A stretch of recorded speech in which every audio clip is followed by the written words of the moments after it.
Okay, Todd and I were talking about doing something about militarism and came up with the idea of looking a little bit at GI resistance and then military counter-recruitment, and then we'll have a discussion about ideas of things that we can do to encourage both of those ideas.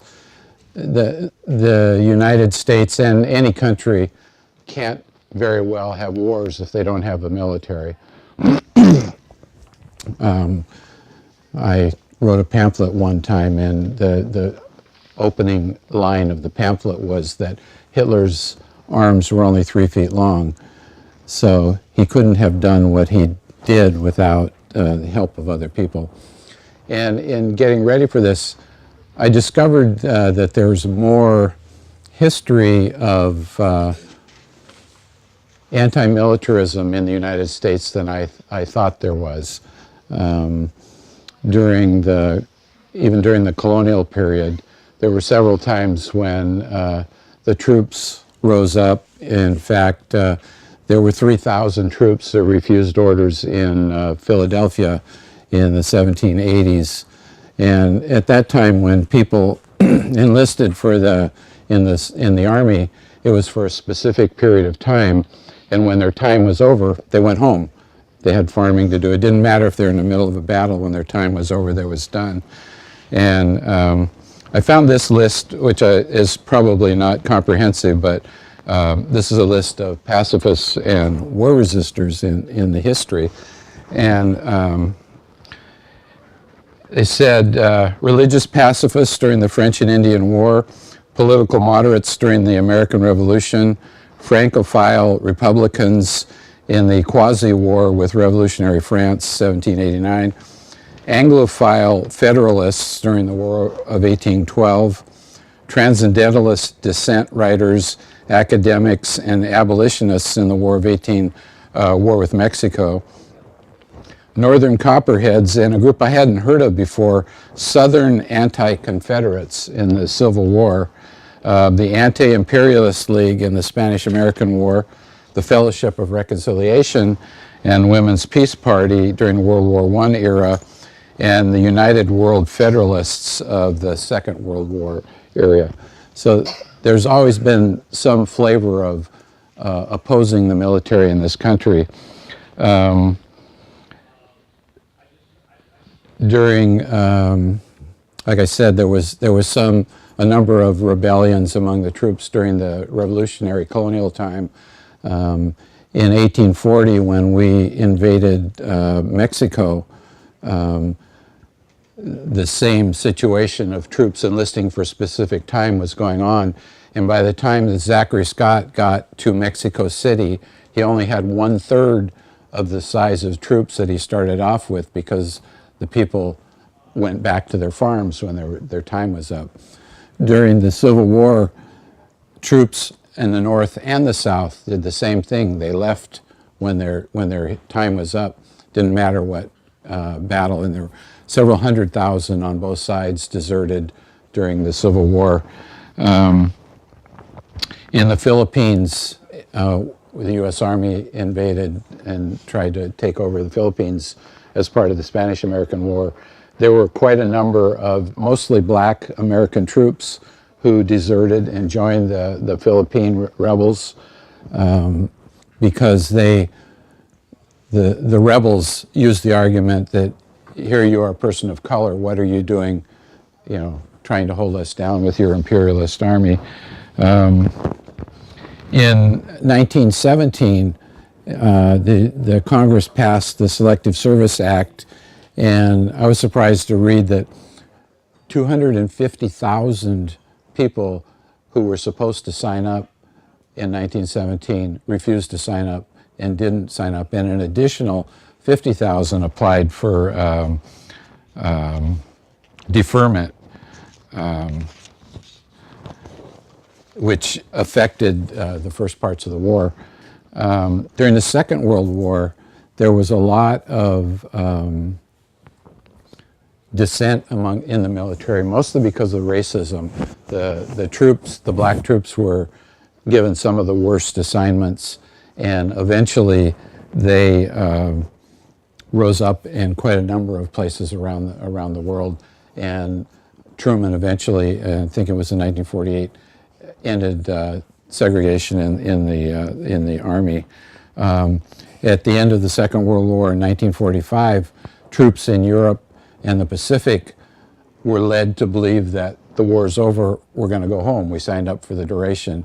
That was just the beginning of the U.S. empire, and the people in charge decided to use, instead of sending troops home, they would start the beginnings of the empire, transfer troops, especially from Europe to the Pacific, which caused a large rebellion in the U.S. military.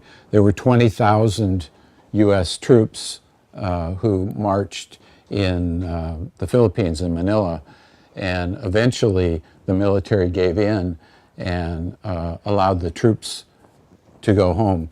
And there's some thinking that because of the action of the troops at that time, the United States didn't, when we lost China, as it was said in the last workshop, the U.S. did not intervene in that situation because of the action of the troops just a few years earlier in showing their rebellious nature in the situation. So in 1949, we didn't get involved. In the Korean War, there were a number of American troops who deserted. There wasn't much outright dissent among the troops, but there were a number who deserted. At the end of, when the armistice was signed, there were 21 U.S. troops who had been prisoners of war who preferred to stay in China rather than return to the United States, and the main reason they gave was the racism in the United States.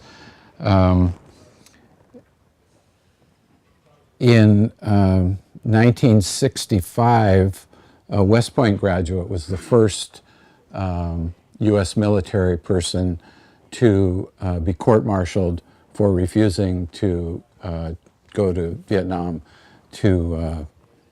as he was ordered. And one of the first enlisted people, I think was also in 1965, was someone who had been in the military and became a Jehovah's Witness, and because of that refused to be transferred to Vietnam, and he was court-martialed for that. I think that it's pretty clear that there were three things that ended the war in Vietnam. One was the fact that the North Vietnamese Army and the Viet Cong were excellent, tenacious fighters who were protecting their home from a foreign invader. One was the people in the streets here who finally got upset enough to make a change in the policy.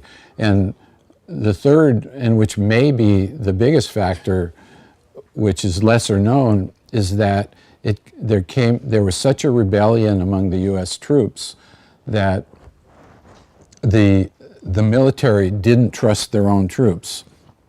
There were at least 10 actual mutinies among U.S. troops. Fragging became fairly common after 1968. I read various numbers, but somewhere between 75 and 100 officers were killed by their own troops. There were somewhere in the neighborhood of 800 who were injured in fragging incidents. And the Department of Defense itself put out a report that said that 3% of the fatalities in Vietnam were as a result of troops firing on their officers, which would suggest that there have been as many as 1,500 who were killed. Drug use was rampant. When I was there in '68, I would guess that 80% of people smoked marijuana, 15% were drunk most of the time, and maybe 5% didn't imbibe. Within 2 years of that time, the records suggest that the use of heroin had increased to the point where about 45% of the troops in Vietnam were using heroin. That can be seen as a form of GI resistance. The amount of AWOLs increased consistently every year from 1968. Prior to 1967, the amount of AWOL and desertion was a very small number, but starting in 1968, as opposition to the war increased, there was a significant increase in the number of people who were either not reporting for duty or leaving once they were supposed to be on duty. In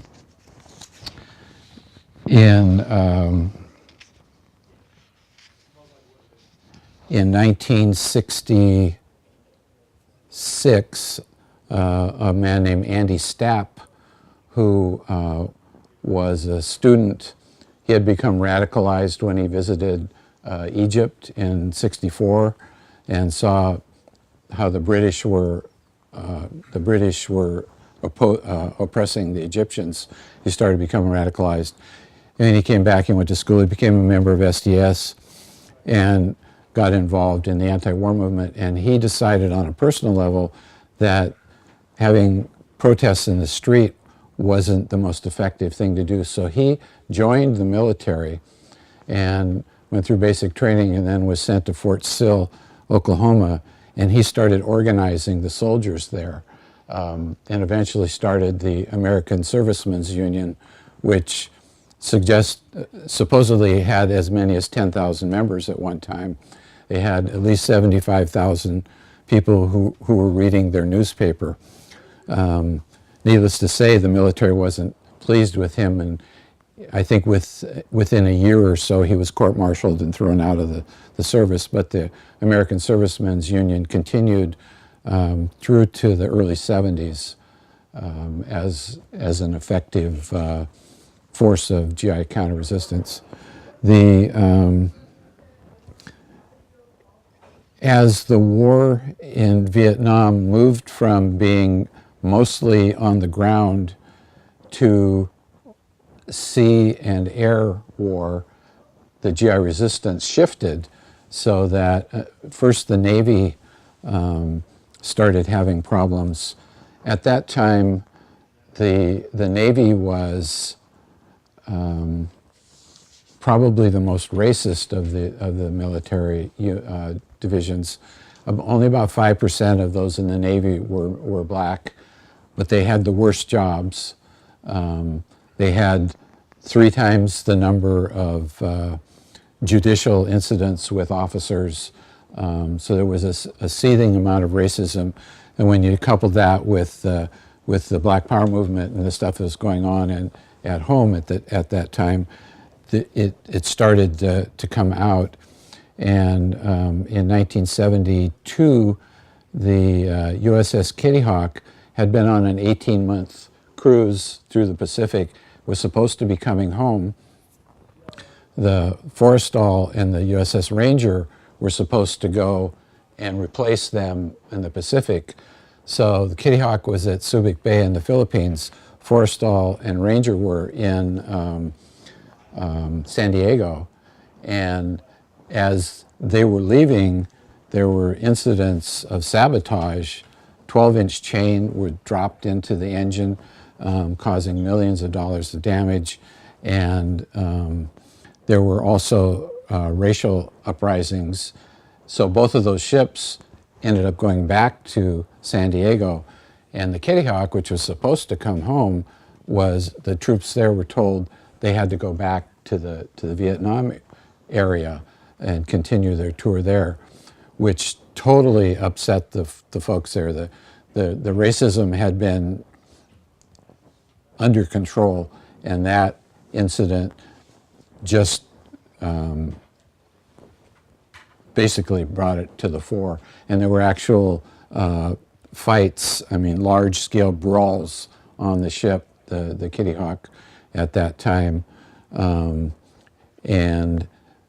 the Pentagon admitted that the reason that got so bad on the Kitty Hawk was because of the sabotage from the the troops on the other two ships. So that was an instance in which it was shown there was a direct correlation between the sabotage and affecting the mission of the military.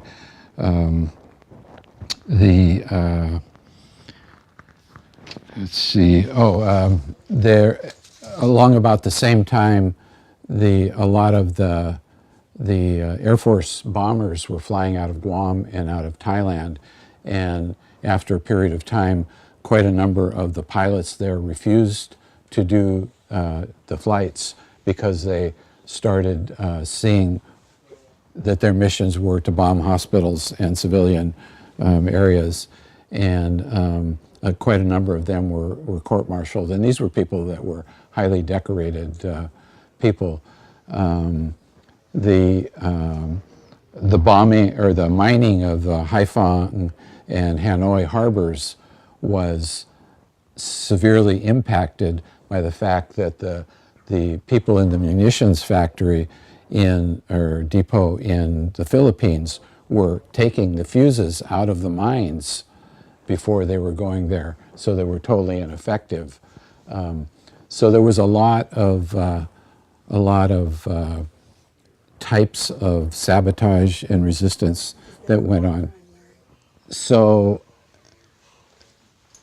like I said, it reached the point where in Vietnam, by the end of the war, they were locking up the guns and not letting the troops have access to the guns except when they had to go out on a specific mission. Because there were so many incidents of fragging and thousands of more incidents of threatening the soldiers, or threatening the officers. I know when I was there, after Tet of '68, people started questioning why we were there. I was in the infantry, and anytime anyone would come in as an officer or a higher NCO position who were trying to cheer us on, they were treated negatively. In fact, we had a sergeant major who he used to call Charlie those rascals. Let's go out and get those rascals. And they would want to send people out on just really stupid missions where you were likely to get killed. So at that time, like I said, 80% of us were stoned most of the time. We used to amuse ourselves by taking flares. They had it's in a aluminum tube, and you take the top off and you put it on the bottom, and it had a firing pin. You hit it and the flare would go up. And so what we were doing was taking the flare part out of that and filling it with C4, which is an explosive, and we'd pop it and it would go up and blow up, and so stupid, but we were stoned. So somebody took one of those, and there's an explosive part, and then there's a cork piece, and then your other part. So someone took one of those and took the cork part out and packed it with C4 and gave it to the sergeant major. So when he popped it, it went off and blew his hand off. So that kind of thing was not uncommon. We also had what came to be called search and avoid missions. Those of us who were out in the bush would periodically be ordered back to the main base camp to take what we called the clerks and the jerks, the base camp commandos, out on a 3-day patrol so they could qualify for having a combat infantry badge. So what we would do was we would go out and sit up under a big tree and smoke dope for 3 days and then come back, because who would want to go and get yourself killed for such a silly thing? So anyways, that was the morale in 1968, and every year beyond that it got worse and worse. There were riots in the military jails from 1960, the beginning of 1969 to the end of 1969. the number of soldiers who were in an Army prison were tripled in number in 1 year in 1969. So that was one of the reasons that the war ended, because the military couldn't trust the Army to do what they said. And that attitude continued on during the 1980s. One of the reasons we didn't invade Nicaragua or El Salvador was the Reagan administration still didn't trust the military. And in fact, in the Navy, there were large parts of the ships that the sailors were not allowed into in case they were going to do something wrong. And in fact, that one of the interesting things about the resistance in Vietnam, it wasn't the draftees who were primarily doing the resistance, it was the people who had joined the military. And then they got there and saw the reality of what the military is like. They were the ones who led the resistance. And I was going to talk just briefly about the current Iraq, Afghanistan. The amount of resistance there of that type is significantly less than it was during the Vietnam War. And so you wonder what the difference is, and there are a lot of social differences from then, 68 till now. Soldiers were single, now they're married. There's just a lot of things, but there's less resistance going on now. So one of the things I like to do is have some discussion about what we can do to engender that spirit. So. I was in the Navy from 70 to 72 after all this resistance had already taken place. And it was so, the military was so disorganized, and they were trying to clean up their problems, that they had a notice on the bulletin board for announcing a new program in the Navy that all the guys who are on drugs come on down to the personnel office and sign up for an amnesty program, and you would either get a discharge or go to drug treatment. Discharge? And I went down there and filled in my form, and I did get out on that program. So, and I think many thousands of guys got out. That's one of the ways the military decided to deal with the GI resistance problem, was to make it an early out available, and they got rid of a lot of the dissidents that way. Yeah. So. Well, I came to talk about counter-recruitment in a largest sense, because that's how you want to think about counter-recruitment. The big picture on military recruitment, they're more active than ever. They're a permanent part of our society since the end of the draft. And about 4 million young people turn 18 every year in this country. And the military only needs to get about 200,000 of those to join. And even during the darkest time of the Iraq War, they weren't having a problem getting those people. They did have to relax their standards. There's about 10 strategies they use to relax their standards or to get more people into the military, which they succeeded in during the last war. I did quite a bit of counter-recruitment. We founded a group called Washington Truth in Recruiting, and together with a bunch of other Veterans for Peace and so on. We went into high schools. We talked at school boards. We did made pamphlets, did a lot of activities, gradually leading up to our climax stage, which ended 3 or 4 years ago. We stopped doing this. Going to the statewide conferences of school board directors. So, there's like 300 school boards, more or less, in the state, and they all have school boards, even though they're rural or whatever it may be.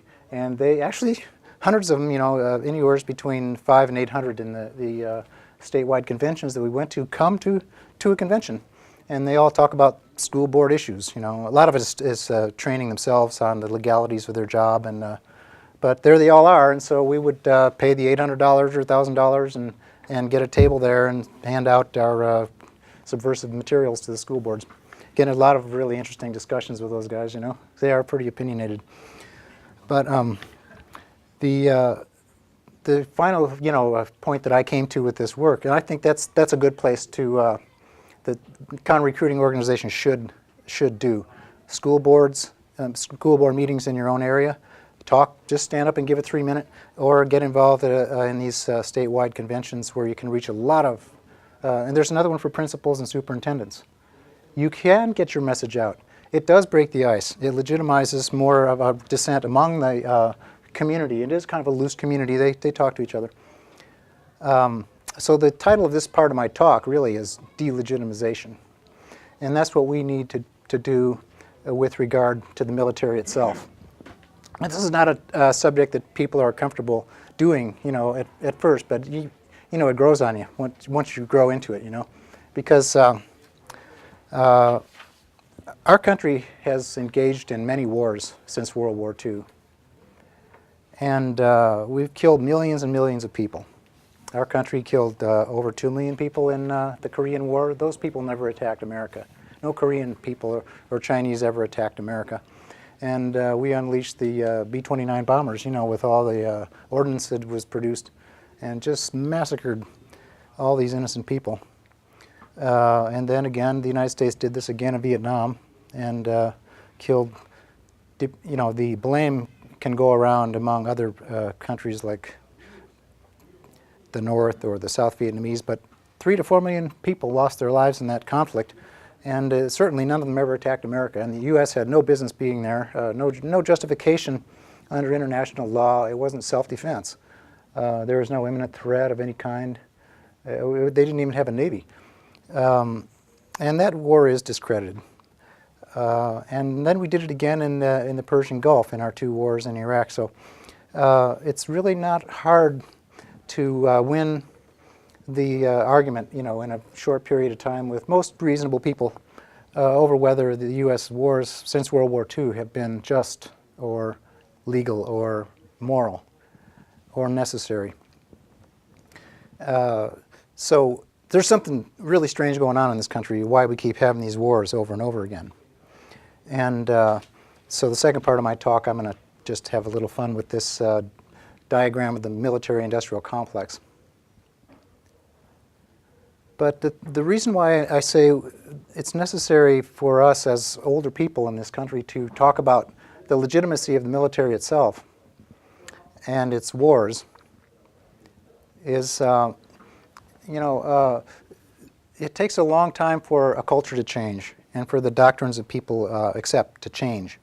And somebody has to do the hard work. Somebody has to break the ice and talk and repeat quite a number of times before it starts to become acceptable to talk about in polite company, and it becomes at least part of something that people can disagree over. And of course we can go a lot farther than that once we get the permission to talk about these kind of things without being regarded as a crank or being ostracized from our communities. For example, I had children in school, and I noticed the other parents wouldn't speak out because, not that they were shy, but they didn't want their kid to be bullied or ostracized.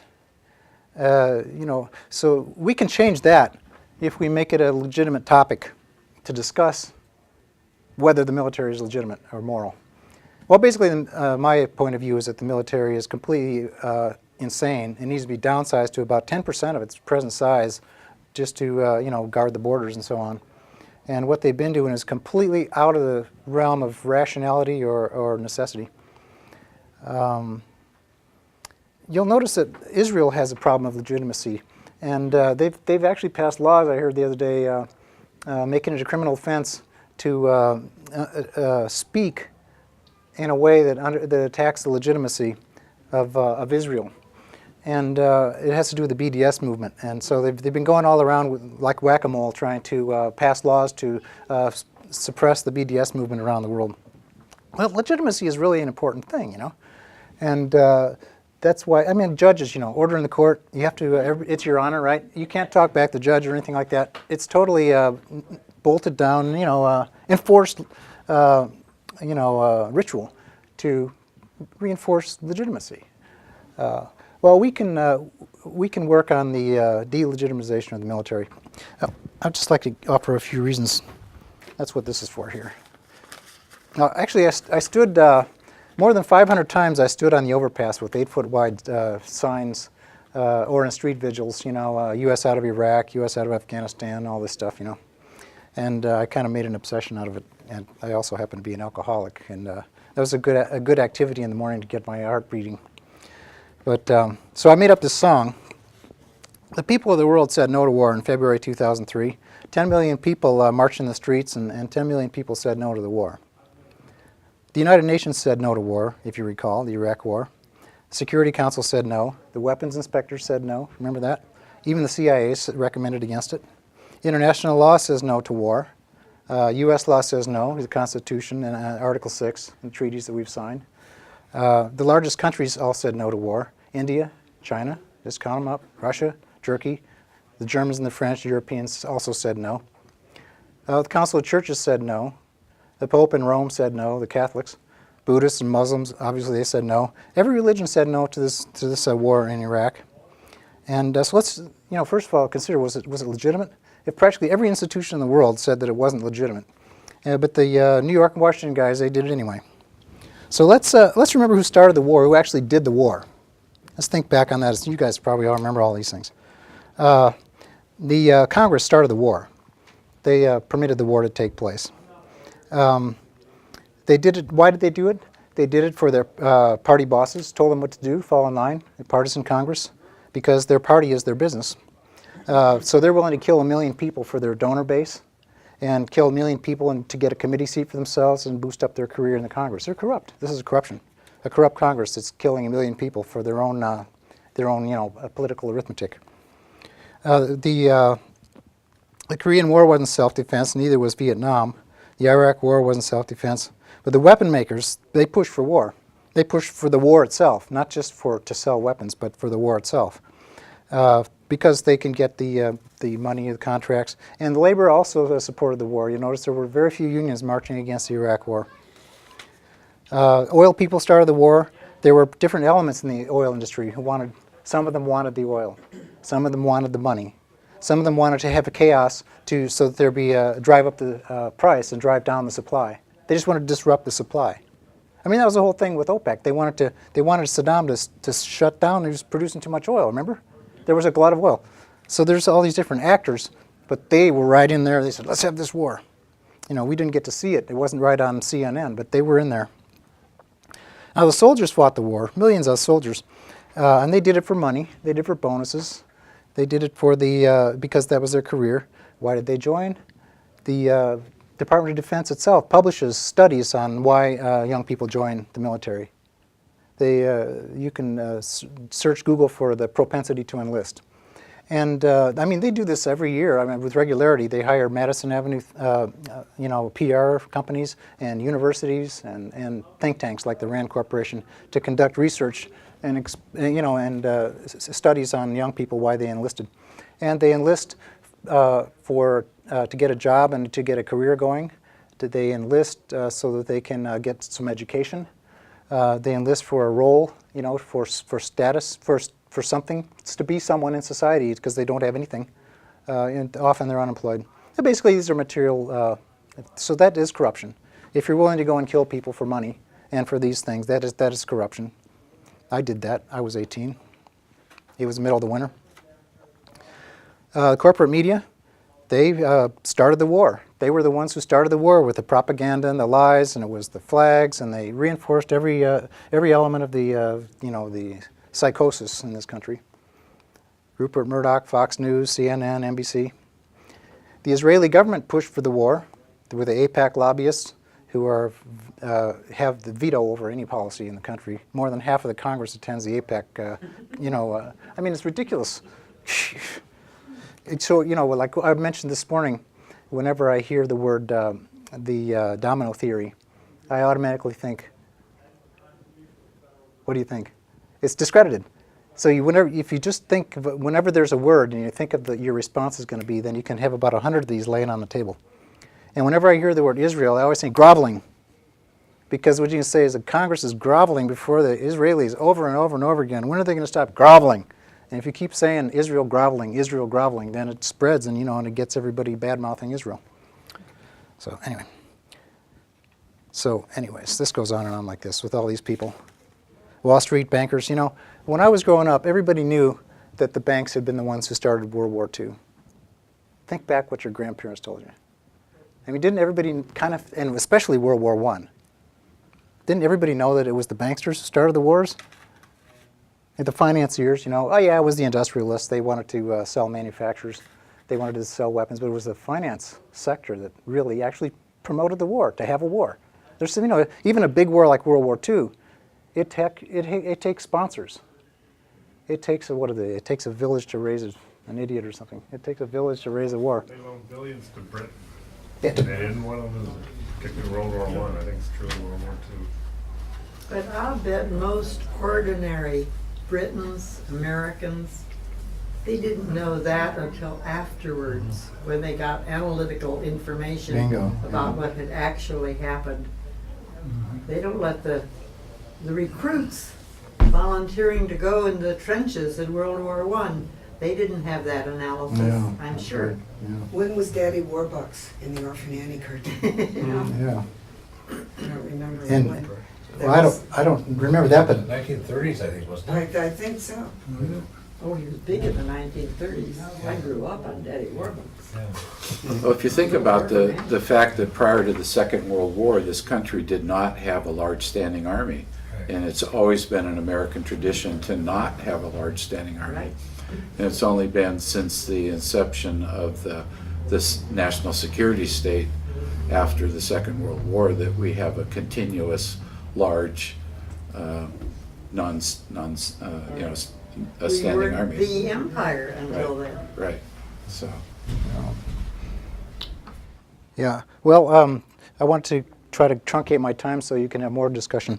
Now, the military-industrial complex is people who do things for money, or they do it in exchange for the other guy scratching their back in return.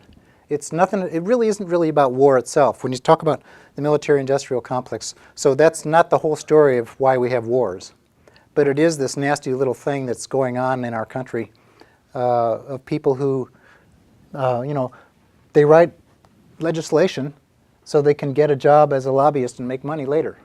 You know, this is a business for them. So the idea of this diagram is to identify actors, what not the actor itself, like you know, David Koch or J.P. Morgan or somebody, but actor types. So it's a little bit abstract. So what we have is actor types who systematically, you know, the names of the people change over generations, but the same institution is there. It's a type of an actor that has a systemic business of doing some particular thing in exchange for something else. Where did that chart come from? It came from a bunch of discussions on the VFP list and counter-recruiting list. Also, the East Side Peace and Justice, we talked about it. And so I would fix it up a little bit. And Chuck Spinney in that film, Inside the Pentagon, I asked him for his opinion. And at that point, it didn't even have the military on there. And he said, well, that's a pretty good diagram, but, you know, don't think you should have the military on it. You know, it's so easy to overlook these things. So, obviously, the Congress, Where does it start? you know, that's right. The Congress, somehow they keep getting elected. And this is the big mystery that you know, everybody wonders, how the hell these guys get elected? Well, they get elected by some process. It has to do with voters, right? Voters do vote. Only about half the eligible voters vote. And I think another thing to think about with this whole thing is this doesn't require a war to function. You know, wars can come out of this, but this functions without a war too. Okay. Wow. Is research and development on there? Sort of like a... Well, that would be one of the types of contracts down Okay. here. Defense contractors. Well, anyway, I tried to work backwards. Really, what needs to be here, you need to have a picture like the president might be up here somewhere, and the Congress, and he starts wars. And then the courts make rulings that allow wars to continue. You know, they belong on here somewhere. And part of the voter behavior would be the jingoistic veterans groups. All right, I think that's a good one. So what? There's three groups here. Let's see. The media, the churches, and the schools that are ideological, you know, elements. Mm-hmm. There should be another arrow here, and then there should be like VFW. Let's just use shorthand. VFW. American Yeah, Legion. Veterans Organization. American Legion. Yeah. So we'll say veterans organizations. So we've got 4 cultural institutions that influence voter behavior. And then voter behavior goes to So voter Collect. they vote Wait a for minute. they vote the Congress in there, even though Congress has 10% approval rating. They keep voting for them over and over again. So how do they do that? Some people are concerned that their job matters. You know, that the economy's going to go down. Let's say I'm in the real estate industry. Hey, I need somebody who's going to keep the real estate bubble going. Well, and every congressional district has jobs tied to the Yeah. MIC. Yeah. That's They important. make sure of that. So we've got them in here. But there's a huge propaganda machine, including Hollywood, and I mean, the Pentagon has thousands of people in their propaganda department. So maybe this needs to be broken up with some little subparts in there. I don't think they could do it without the propaganda. Yeah, 'cause, yeah, it's not just Not the possible. news media, it's the The movies movies. that glorify Mhm. war and military stuff. If you wanna make a movie, the Pentagon will give you all the stuff Yeah, you need. as long as There's your a movie new is book on pro-war. the connection, Yeah. going way back. Yeah, yeah. Yeah, Movies, news. Yeah, they It's won't. not just they won't Black be- Hawk Down. they- Front test. Yeah, no, I've read about that, they won't do it. Your party stuff on the top, the parties not only control the appointments, but the parties actually control, on the left side, who is it that gets elected? Bingo. Who's able to Who's the run. nominee? Yeah. You know, we've got a congressperson in Olympia, 10th district. I don't remember anybody clamoring to get Denny Heck nominated for Congress. Somehow he just appeared, and the Democratic Party said, "This is going to be your nominee." And I mentioned this to an active Democrat. They said the Democratic Party didn't initiate it. Denny Heck told the party that he was going to be the nominee, and the party went along with that. So it wasn't like you think of But as. who told Denny Heck? Well, yeah, who owns him? He's not opposing So the. then, and then what did he get in return? So he got some money. not campaign. opposing He's what? running campaign The right TPP, now the because Transition it's Party, election yeah. year. Oh, But Some money's coming back here Yeah, somewhere. but somehow what happens is those politicians that even run, they don't run because folks in a room like this say, "Oh, we want to have Ann be our next." Either Ann on the couch be our next 10th district representative. Somehow that person is anointed, and we never. So had a say. what I need for you to say is So- who's getting paid what and what exactly they do in 30 seconds or less. Yeah. So Just get another yeah, brick on that's the wall. what I'm trying to figure out Right. is you have voter behavior, but we don't know how the nominees are. Nominees come out of somewhere. Well, I just said that the reason why they put that guy on the ballot is because they're getting money out of He's the gonna be- military yeah. contracts and the bases. That's It's why Murray and Cantwell just support the bases and Yeah. Boeing And contracts. that's what this guy does too. See, that's there's the defense contractors. Yeah, yeah. Rick The Larson. defense contractors pay. No wait, they pay the parties. Election campaigns. That's what they do. They Yeah. pay the parties to get their candidates. Yeah. And, yeah. And that seems to. So let's just talk about. This is a chart of corruption. Yeah. These are people who are getting something in exchange for something else. This is a business chart. Yeah. It's a business plan. Yeah. If we could get their original plan, we wouldn't have to do all this work. 'cause Yeah, we're having to reconstruct it's hanging in the this. boardroom all over the country. So it's all dependent on socialism, other people's money to keep it afloat. You mean privatized Go ahead. profits and Is socialized? Boeing an example Yeah. of one of the Defense 1,000 contractor. corporations? Yeah. Well, what about the 1,000 corps too? Yeah. Top Yeah. 1,000 corporations in America are So complicit. yeah, they are in both. They are they are a instance of both actor types. Are they all so totally ingrained and embedded that we can't figure out where it starts? No, that's the thing that people believe is that it's too hard to analyze, but it really isn't once you get language working to take it apart, piece by piece. But this is the way the mind works. We can't remember things or learn things unless this is debatable, but I believe it's the verbal part of the brain is that we think with. We actually think in language, and so we think. I even think that I myself is my verbal identity because that's the only self that I can remember from day to day, and I won't remember what happened this afternoon unless I remember it in words. And so this is just like that. We have to come up with the words and get it described, so that then we can be able to drive in a pick somewhere, start breaking it apart, and look at it more and delegitimize it, because it is corruption. It's corruption. There's a document, now I can't remember the name of the group, but they basically say to deal with climate change, we take these same corporations from the military-industrial complex, rewrite the contracts, we can even give them more money than they're making now, and they'll do what we need to do to change how we get energy. They're in it for the money, most of them. Mm-hmm. We have a healthcare industrial complex. Yeah. We have an education industrial complex. Hey, I'm all for it. Let's have some more industrial complexes, but let's just not have them go killing people. Yeah. That's kind of where I'm. I'm not trying to abolish corruption itself, or everything's corrupt. But let's not kill people. We need to Straight live. away, yeah.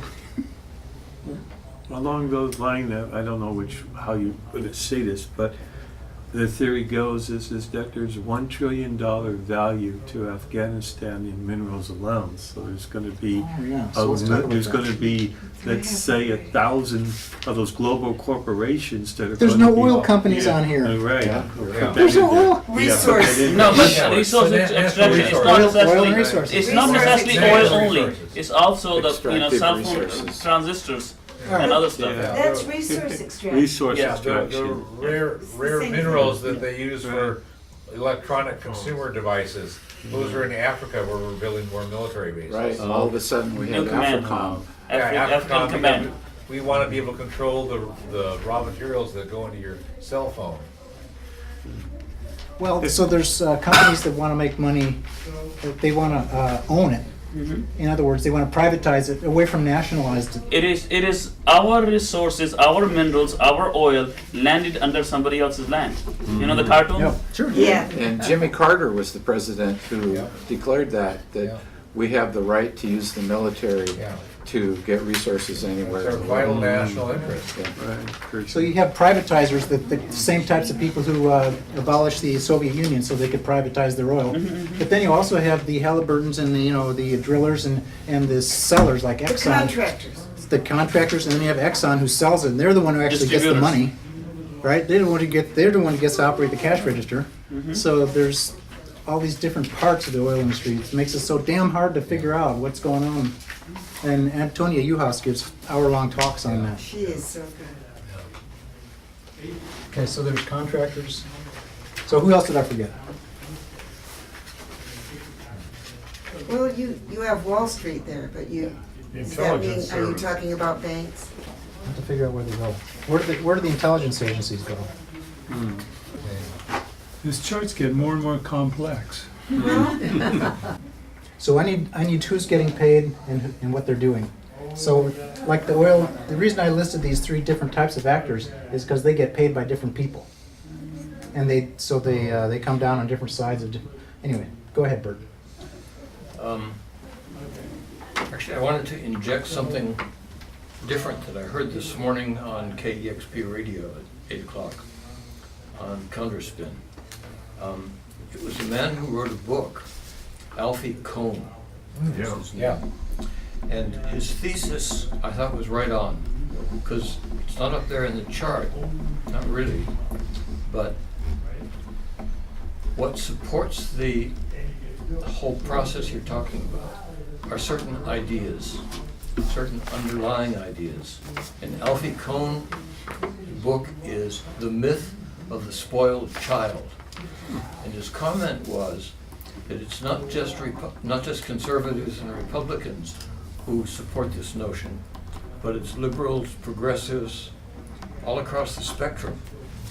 And he sees this, I think very correctly, as having very strong political consequences. And if you believe that children have to be taught discipline, they shouldn't be given a lot of rewards unless they absolutely deserve it.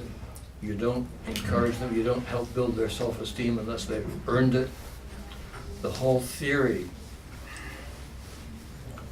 behind who we are as human beings, that the world is this conflicted, violent place where you have to fight for what you get, and you have to keep fighting, and it's in competition. That leads to a world not of cooperation, but a world of competition. Now, this is a perfect topic after I get through playing my game here, which, how many people want to move on to the general discussion? Raise your hand. Or do you, and how many people want to just see if we can do? I think Bert is close to making the point that you need to hear. Or I think that, Thank you. I'd like to. I think Yeah. it's honing in on Okay. the point, I think. Right. I think there are ideas underneath all of this that need to be challenged. And that was an example by Alfie Kohn in his book about an idea about how children should be raised and educated, and the myth of the spoiled child.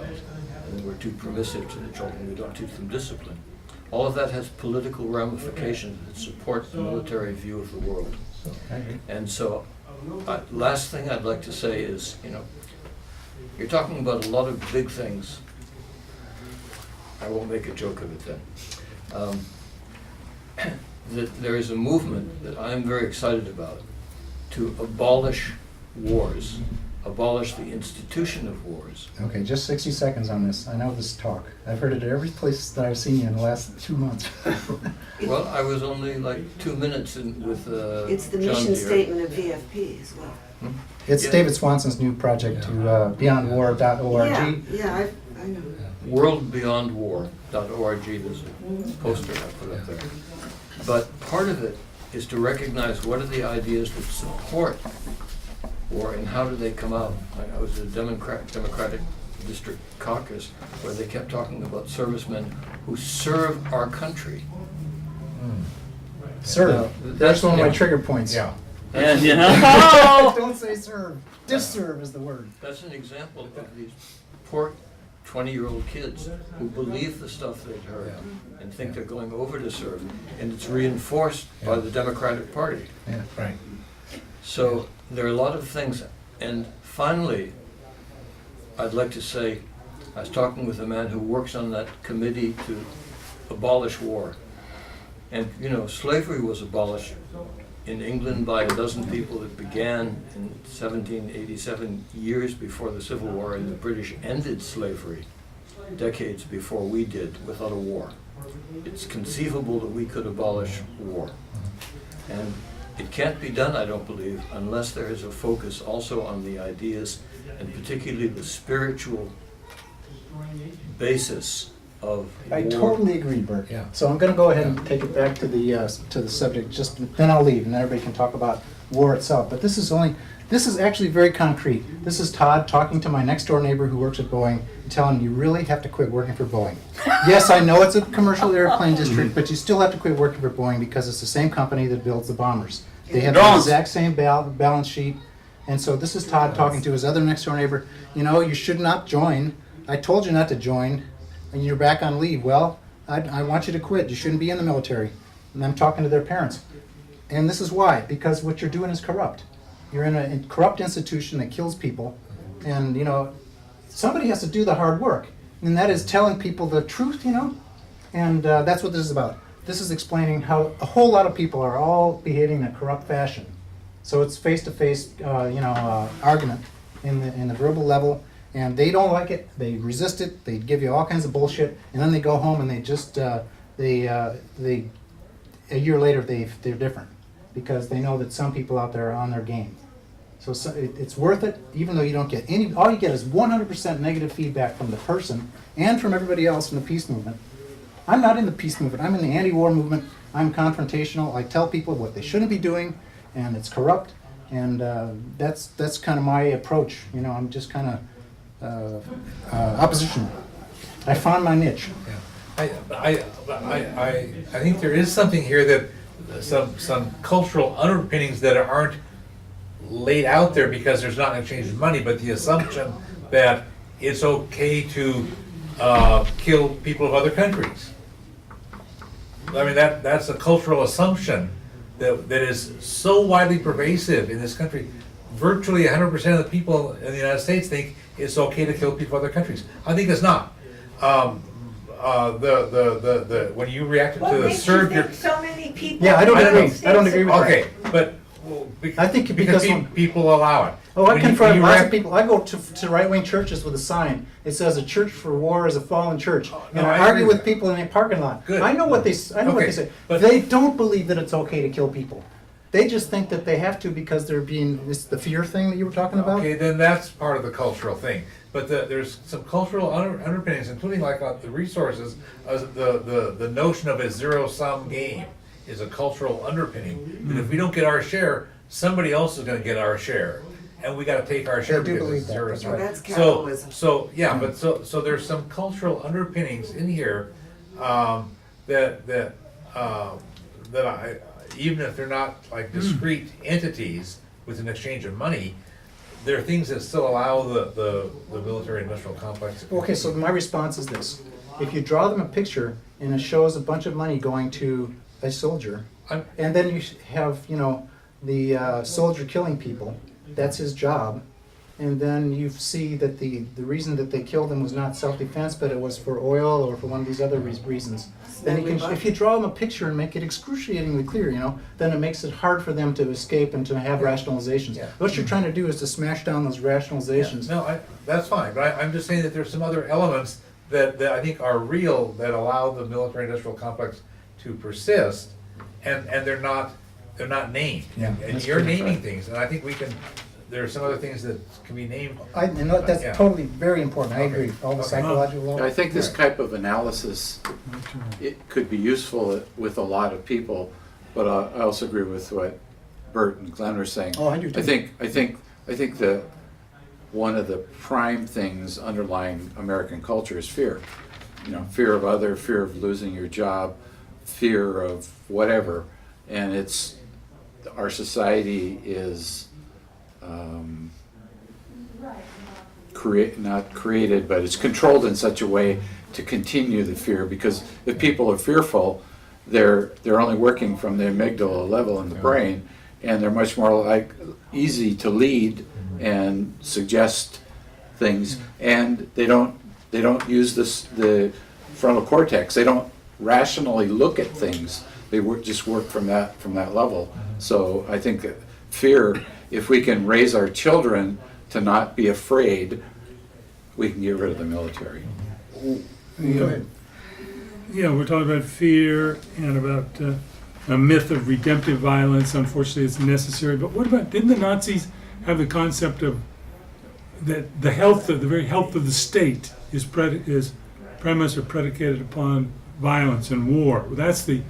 Who else remembers a reference to that? That the highest form of activity of the nation state is the state of health war. of the family is Huh? premised on violence toward the children. No, I'm talking about the war itself Yeah, as same being thing. one of the highest forms of activity of the nation state. Does anybody else remember that? Last night, a person brought a book. It's Third Reich. With all the pictures. It's big, huge, thick book, hardcover. At our kitchen table, I said, "Zahid, I really want to see you." And it was shocking. I mean, it starts from the beginning, how it was before the Third Reich. It shows Hitler and child, Hitler's mother, and how and what kind of things they're mixing, and how the nurturing is happening. And then they come up with the racist propaganda, and they show a mother, okay, a German mother, and she has her half bra open and nursing a child. So it is the psychological, the hidden racism, that the state is in danger if you don't keep your race pure and this and that and everything, based on fear underlying things. But I have a problem. I mean, I've seen firsthand all my 4 squads except 1 or 2 people. All of those young men and women joined for the college. I know so many people who either didn't have jobs or had part-time jobs, and they're tired of part-time jobs. They wanted full-time jobs. There's a young people, and there's no other jobs but go join the military. There is no way you can go to college. With so much of our resources, cannot provide education that these young children cannot go to college, and they have to join. I knew, personally, that 4 squads, except 1 person maybe, every single body in those 4 squads was for college. And they could not afford college, and this is the only way they could afford college was to join the military. They didn't want to join the military, but they couldn't have a job and they couldn't go to college, so it was for college. Yeah, I'm not really that worried about the individual soldier because they don't have very much influence over the policy to make war. And they, more than anything else, are just like a big cost center. But the trouble is that most of the military are career military now. So if you, you know, the average person, if you take all the military, the average person's been in there for 6 or 8 years just by arithmetic, you know, because they're lifers. And they are problematic people. They, you know, they have a lot of rationalization that they're helping the country, or whatever it may be, right? But they're wrong because there hasn't been a single war that was self-defense since the year one, since the early part of the last century. Totally agree. But the issue is when you say this is very misleading that a soldier is getting paid $1.8 million per year to go to Iraq. Most of that goes to defense contractors, Okay. but that is a cost. They will say this is the cost, $1.8 million per soldier per year Iraq.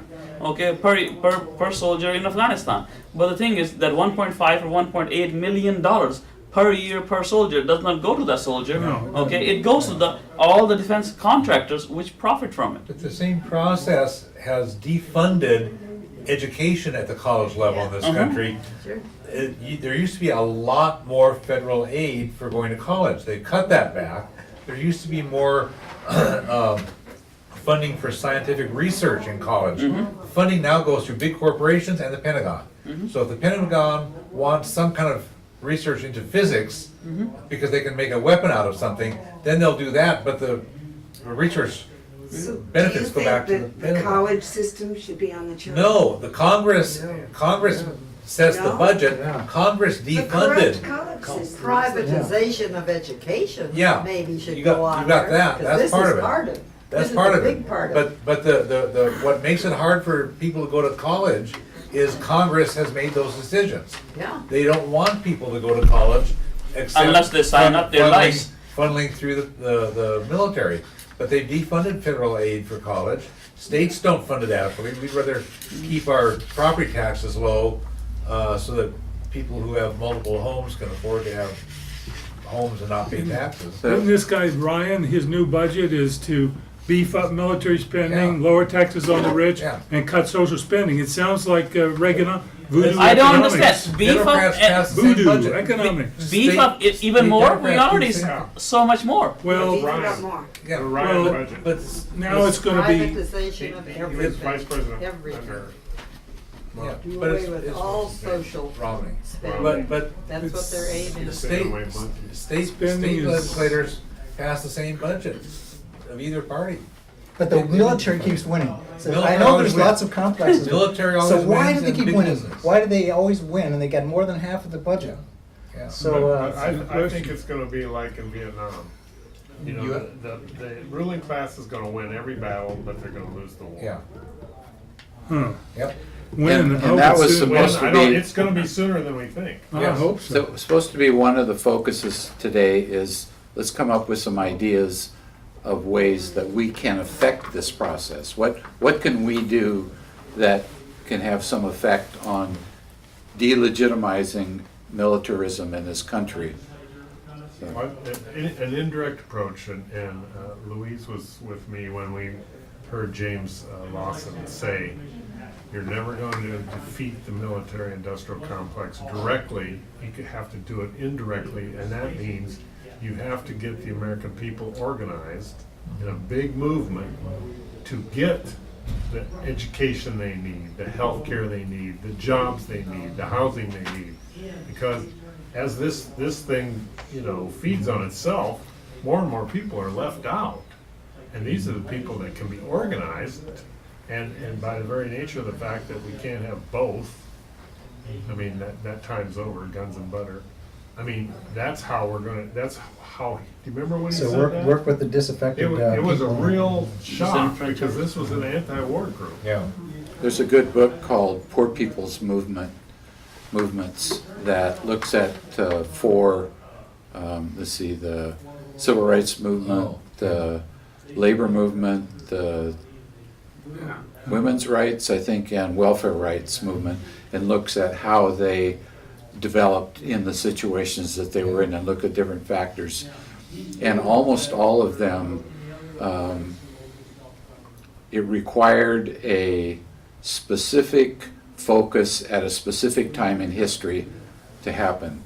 So I I think believe that. that's one of the things we need to look for to organize these people we're talking about. We need to come up with, we can't make up, but we need to notice what it is that these people are interested in that we can organize them around. Yeah. So we need to be paying attention Yeah. to that. Yeah. And we need to be willing to spend the time and energy in doing it. And one of the reasons that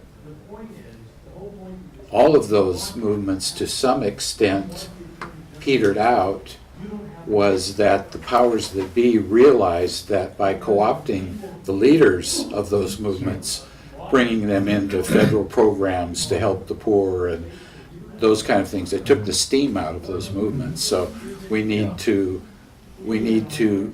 continue with the radical viewpoint. You can't, and that's the problem with the liberal viewpoint, is that liberals think that you can work with the powers that be and accomplish a radical change, and it can't happen.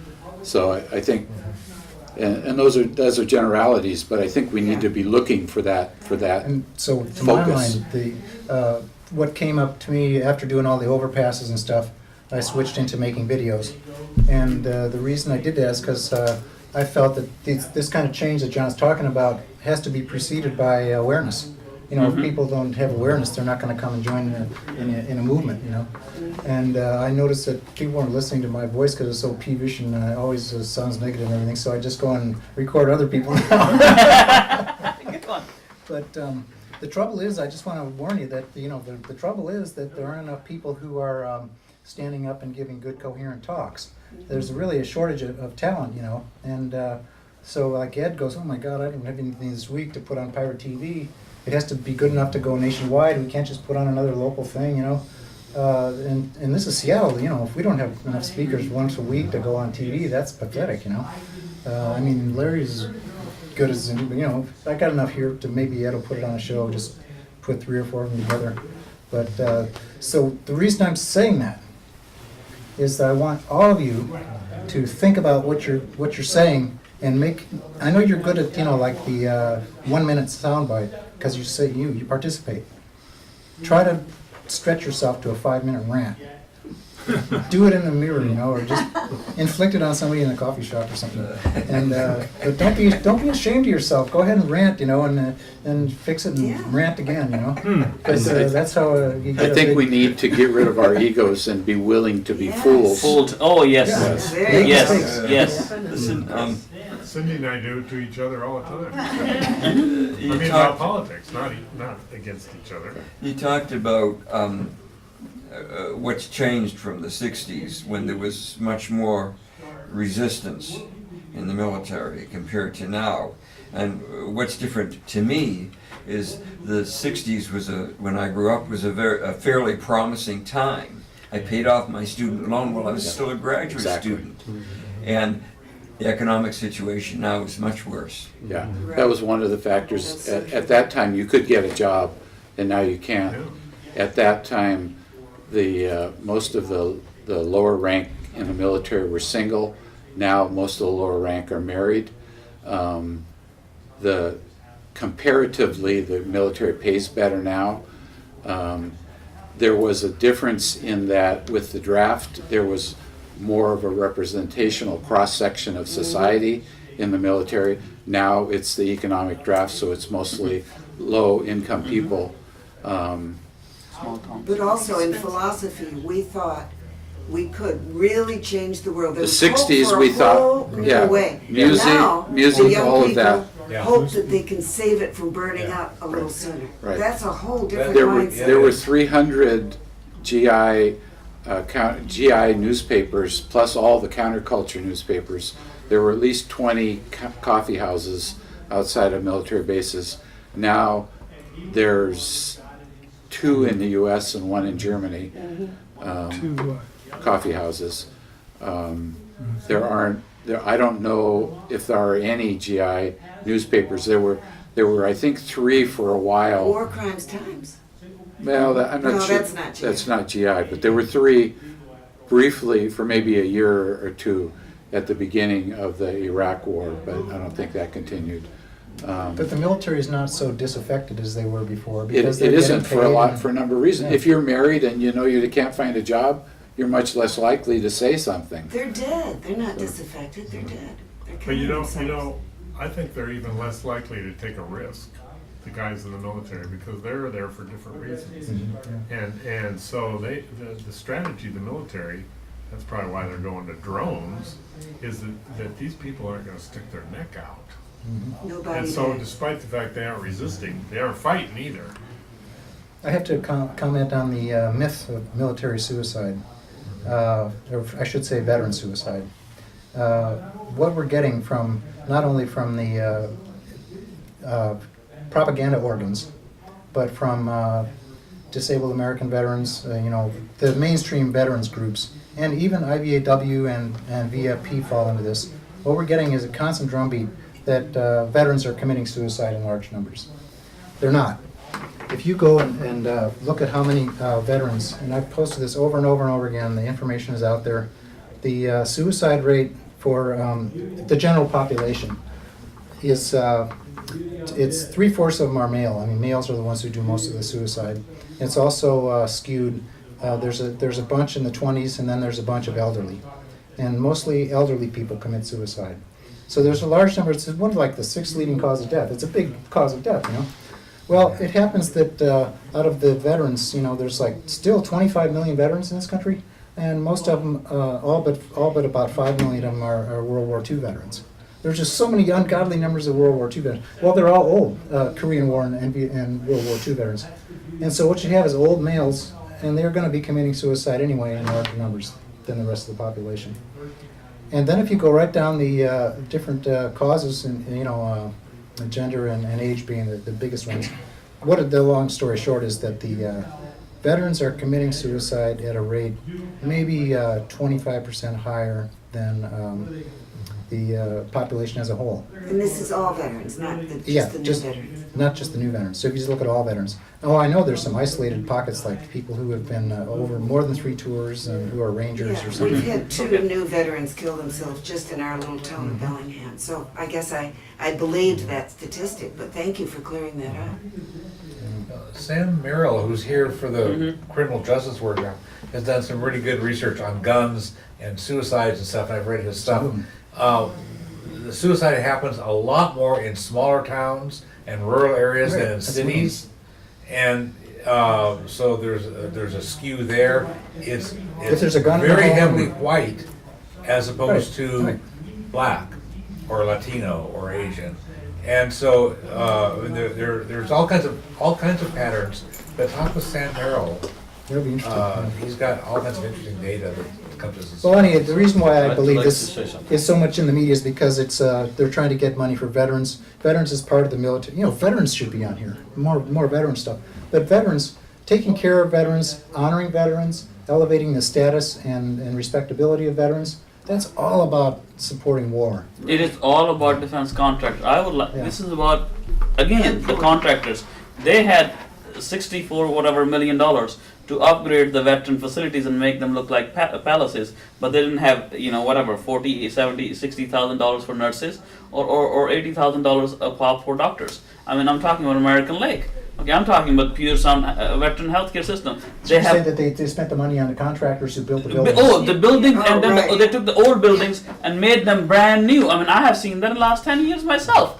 I can't believe you go that old building which used to have doctors. There's no ER department. There's no doctors. There's no nurses. But the building is marvelous to look from outside or inside. I believe it. And they put And then you wood. can feel so good. Yeah, they can take a picture and put it in the paper. There is no, Yeah. and they put expensive woods inside and all that. Bert? Expensive said- what? Wood, wood paneling. All Oh, over. Okay, wood. Bert's gonna go.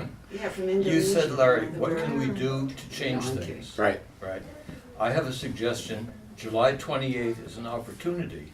It marks the start of the First World War, which was the war to end all wars, the war for civilization. It's an opportunity, and I'm against ranting, and I'm against simply, I think, I actually walk away from protest where I feel that's what's going on, just trying to stir up my anger. I don't think that's helpful. And it's an opportunity on the 28th of July, op-eds, protest, events. It can mark, if we ended war after 100 years of using war to end war, what's the outcome? That's one thing. And the second thing is, there's a video on this website called World Beyond War that poses a question. If you had $2 trillion, $2 trillion, how would you spend it? You know, one possibility is think of all things you could do. You could end climate change, the problem. You could fund education, you could provide health, all of those things. Or you could spend it on preparation for war. Which do you think we're doing? So the other point to make with ending war is the connection between all the problems we're talking about in $2 trillion. 1 trillion is ours, 1 trillion is the rest of the world's. Per So, year. but the trouble with that That's is per when you talk to somebody and their paycheck, 100% of their paycheck comes from, you know, Boeing or Microsoft or JP Morgan or whoever they work for. That's where their vote is kind of going to be influenced, because over years, you know, people make up a rationalization for the necessity and worth of their career. I was a CPA, you know, we were so honest, you know, we were performing a necessary function and all this shit. It was a bunch of bullshit, you know. All we were doing is just protecting rich people and helping them to reduce their taxes and that kind of thing, you know. So I think it's better to go ahead and confront people and not to make them angry. I kind of object to that. You That's didn't not why I'm mean here. yelling when you said rant. You I meant your spiel. yeah, ventilating. But it's not intended to make them angry, as you said. When you said that you walk away when people are trying to make you angry. I'm not doing it to try to make them angry. I'm doing it to try to make them understand exactly what I'm saying. And that does make them angry, but it's not the purpose of it. I must have to speak when I hear this word yelling. Okay, in Greek culture, okay, in Macedonian culture, in African culture, and in Arab culture, and other cultures, if you are not passionate in your voice, call it yelling, call it raised voice, you are being fake. You don't mean it. Yes. Okay, you're just trying to fit in. Yeah. So if somebody is yelling, they must have a pain or suffering in their heart that they would like to share with you. And perhaps we should not shut off ourselves and our body and how we trained in this school industrial complex that if somebody's yelling or somebody's passionate about their voice, not to listen to them. And you know, my roommate yells at me, and so I just go, yada yada, peanut butter, peanut butter, peanut butter. And he gets so damn mad, you know. And then as soon as he stops talking, then I just start yelling at him and telling him he's crazy. You know, my roommate, I'm living in this house with these crazy people, and one of them is, we're all over 60. And he's accusing me of stealing his stupid food. Like I'm stealing his can of tuna and stuff, you know. I said, you liar, I didn't steal your tuna. And he says, you stole my tuna. And he's all like this shit, you know.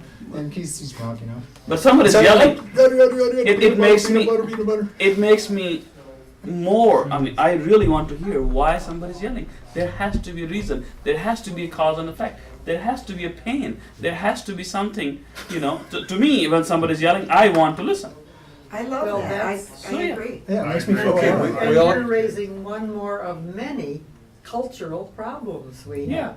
I mean, that, what you're saying is, and I learned this when we went to see my husband's Greek relatives. Thank you, see? My gosh, they're yelling, scared Yes! me to death. And they love So you. I've learned why and how they yell. Yes. Yeah, Yeah. but we have so many cultural barriers. Yeah. I was told that I'm infiltrating emergency services in Eastern Washington because I was not looking on the police officer eye to eye. And in my culture, I won't do that unless I'm going to confront him. That's right. So, yeah. Yeah. Or be confrontational, you mean? This is a pamphlet, it's a copy of an article by David Swanson about some specific suggestions Oh, wow, That he's we putting can- out a lot of that we good stuff. can- Yes, he I was is. specifically We trying can to get do. you on. Hardest working guy in the peace movement. But Yeah. but I'd like us to finish up here today with something very specific that we can do other than yelling or not yelling. Be open-minded. What can we do to decrease militarism in this country?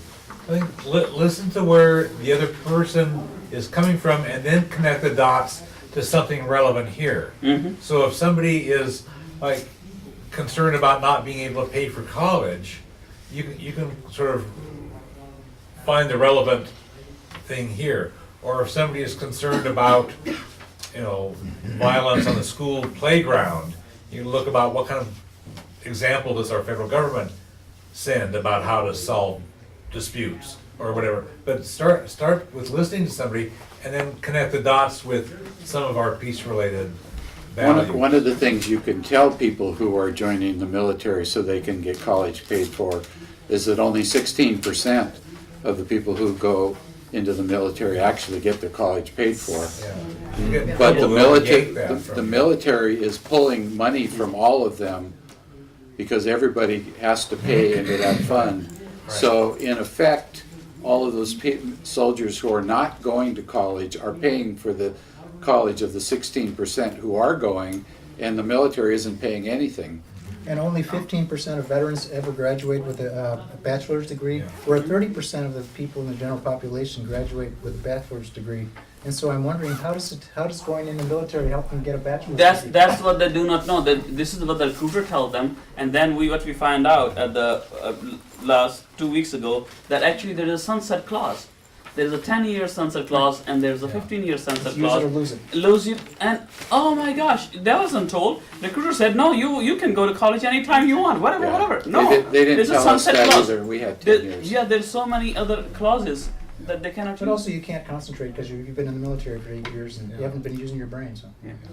In the medicine, there's a concept of informed consent, and I think that we need to apply that to people who are considering joining the military, that they have all the information before they join, otherwise they're not making an informed consent. Exactly. And they can opt out. Full disclosure. Larry, you mentioned earlier, maybe you can have, maybe you have some input to this, but one of the questions that I wanted to ask earlier was a percentage of issues with regards to the Afghan and Iraq wars as compared to Vietnam wars with fratricide and all of this type of stuff. And you mentioned there wasn't as much. Did I understand that correctly? Yeah, And one other thing was, and another thing that came up later was the fear that the Americans have of other countries attacking us or whatever, you know, like right. You know, but was there an incident or some incidents before Vietnam, like there was before Afghanistan and Iraq, like 9/11? To Gulf of Tonkin was to it? create that The Gulf, that I know about the fear- Gulf of Tonkin. that fear that somebody else would come over and attack us. well, Pearl Yeah. Harbor, The Yellow Pearl Peril. Harbor. yeah. Okay. Communism. The Yellow Peril. Communists were expanding all over the world. Yeah, it really was a We domino had to theory. stop Yeah, them right there. it was the dominoes But theory. Gulf of So there Tonkin, are- nobody Now came it's to. terrorism. Yeah, that's right. And the Nobody equivalent came- of communism is terrorism today. Yeah. And that came from 9/11, and 9/11 is a bullshit story. Exactly. And we better talk about that. We put detachments of American soldiers in vulnerable places in Vietnam where they got attacked. Okay. And it's Okay. like, then we had to back them up. Okay, yeah. Ray McGovern Play coup, I Ray think, McGovern was told me that when this Syrian thing happened, Dempsey, he's the Joint Chiefs of Staff, Yep. told Obama, "You're not going to war. You're not lobbing a missile in there because we don't want to get involved. The American military was not going to do it." And So Cy we- Hurst we just got- confirmed that too. We got some breathing time here. You remember the Vietnam syndrome? Right. You know, they had to go to Grenada to break that. We got some breathing time here. So it's important what we do with it, I guess. And, you know, I'm personally gonna go after like $15 an hour and try to, the public banking and the things that people need now. I just want to say that I've never been to an FOR event before, and Saturday's normally my work day, so I went without a day's pay to come here. I really was hoping that I would find something concrete that I could come and do. I did bring some.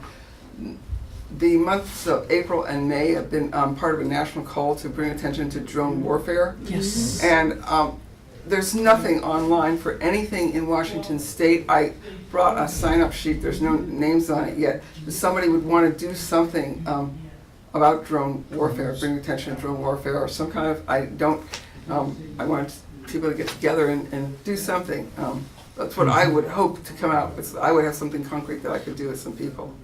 Okay. Code Pink has their two working groups working from Portland, Oregon, all the way to Bellingham in this area on drone. I need something for Seattle. It's the, Okay. right, so. So I like it. it must be.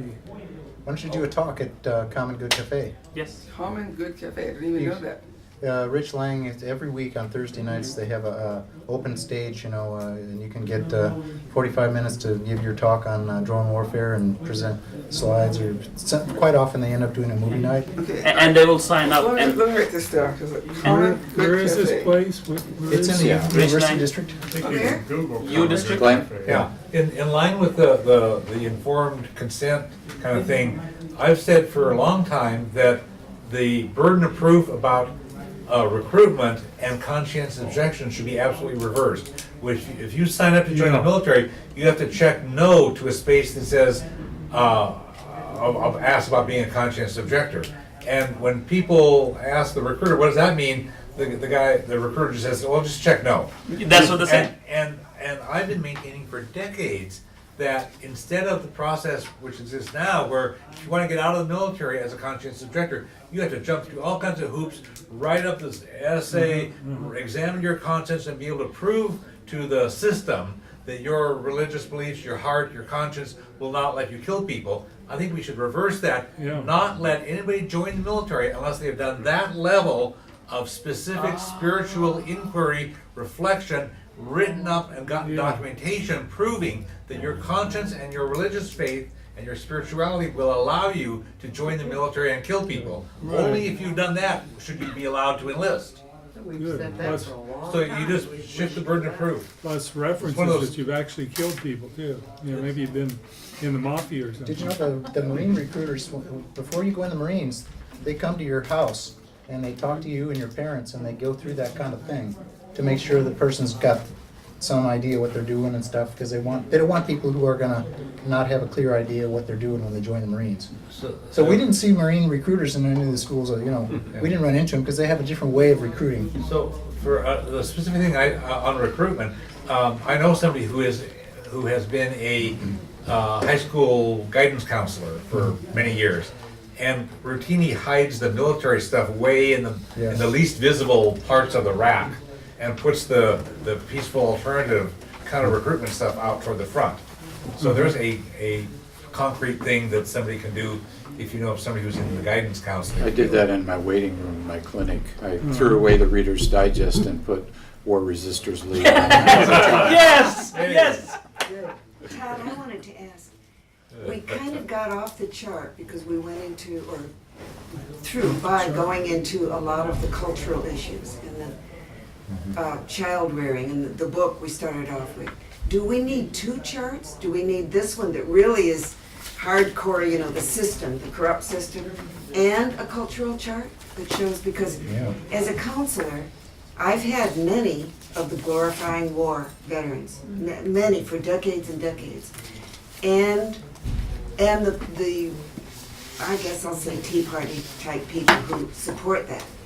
And they all told the same exact story after a long time of trust building. And that was that their emotionally distant and punishing father finally, and there are alternate variations on this, obviously, finally asked them to come out and help fix the car. And they are in absolute heaven. They're totally open and vulnerable. And they're under the car and they're supposed to hand the tool up, and this is like the biggest day of their entire life. And at one point, they hand the wrong tool. The father slams down the hood, tells them to get out of here, that they'll never make anything of themselves, that they're no good and they're worthless. And their authentic connection with their self, the structure of their self inside, is fractured. And so the point is, what I'm trying to say is they can never trust anyone again. So now they're totally on their own. They have to do everything on their own, and they can't take in any new ideas. And they're very vulnerable to Ayn Rand type thinking of, it's just you. It is the me society, it's not the we society. And anyway, those are the people that we're talking about, trying to talk to, and that's why that guy wrote that book, I think. He's probably had experiences like mine. So I think we need that chart too, but maybe it shouldn't be trying to get into this chart. But we need to have some facts to show, this is what it is, this is a simple fact, this is what's happening. Right, Something so to point to. do we need two charts? Is what- I think that's a good idea. Oh, absolutely. I'd love to see that. Because really, They're we self-reinforcing. could have worked on finishing or developing this chart more. It's not horrible that we got off on that other thing, it's important.